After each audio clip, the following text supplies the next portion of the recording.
Well, this is the new hyperfixation for the week. So the Halftrack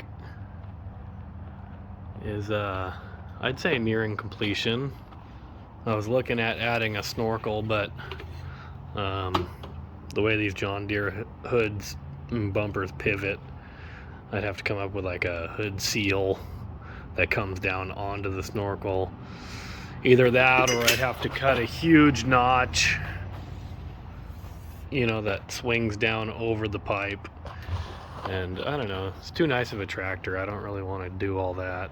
I think I'm just going to seal up the airbox pretty good, and it's got kind of like I guess the equivalent of an EGR. It draws from inside the fan shroud, so I think that's pretty well sealed. So I think I might just plug off the, you know, the fresh air side with a piece of duct tape if I'm expecting mud.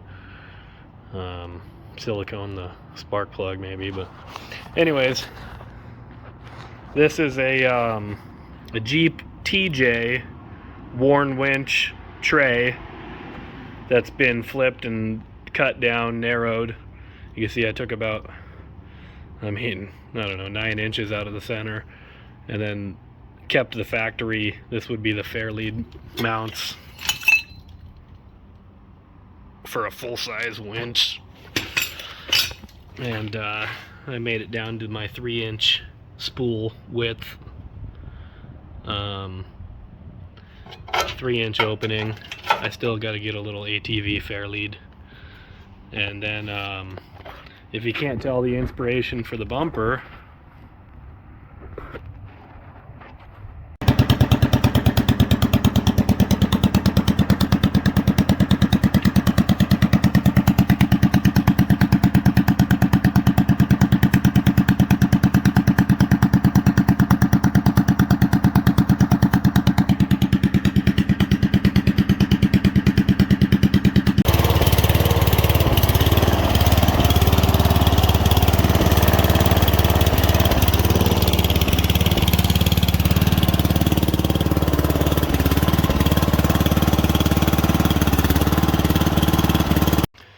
well, here we are, day of.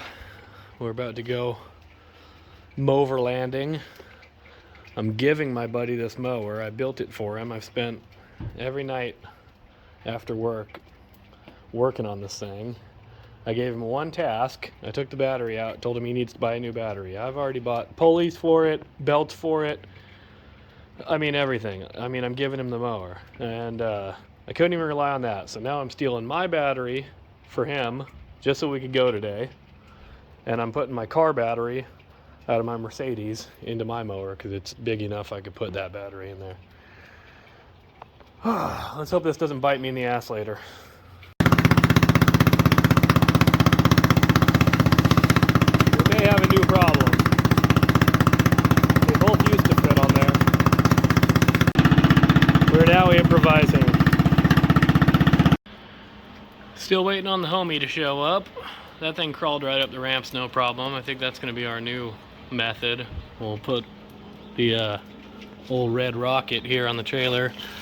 Figured I'd kill the time waiting on him, fixing his brakes.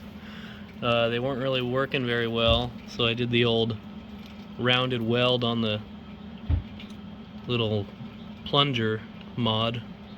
Little focus. So that'll extend the length and push on the pad a little better, because the pad's in decent shape, so we'll see if that helps.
Well, we just got back.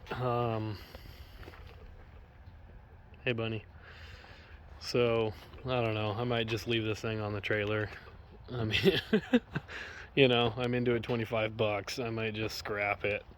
We'll find another one that's got a beefier trans or something. I mean, I've got another trans with 3/4 shafts, but it's a hydro, and we've already got one low and slow mower. The wrecker, I mean, it worked flawless. I couldn't ask for more, luckily, because it earned its namesake today. So I think anybody who's thinking about doing this kind of stuff, I highly recommend it. Like I said, I'm into this one, $25. I'm into the Halftrack, you know, I'd say 150, you know. But there's not much saving left for that. These 205 Peerless, I've seen a bunch of them in the groups. They just blow out the ring gear out the bottom like that. That's why I tried to add all this support bearing. If you look back in the video, it looks like my buddy stuffed it into a tree or something. So I don't know if that just put that much load on the rear left here, because I got to thinking these bearings, they do a lot of shaft support, but they're kind of more like a spherical. They actually rotate in the housing for misalignment, and then that shaft collar locks them in place, kind of. So I don't know, maybe that wasn't really doing as much as I thought. So I don't know, I guess learn from your mistakes and move on.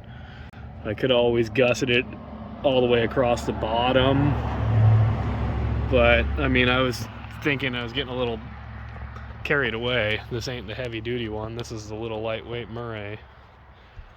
I mean, I really didn't think we were gonna blow her up today, but oh well.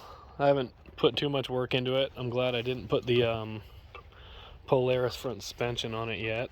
We could save that for the next one, or we might rebuild this one if we could find a transaxle, maybe a 6-speed. We don't really want to go hydro, so I don't know. Rover's down for the winter, so you know, these are cheap projects. They keep you busy, you know, they're fun. And this one, I mean, I just hose it off, it's ready to go again. I didn't debeat a tire, didn't throw a track. I mean, couldn't be happier with it.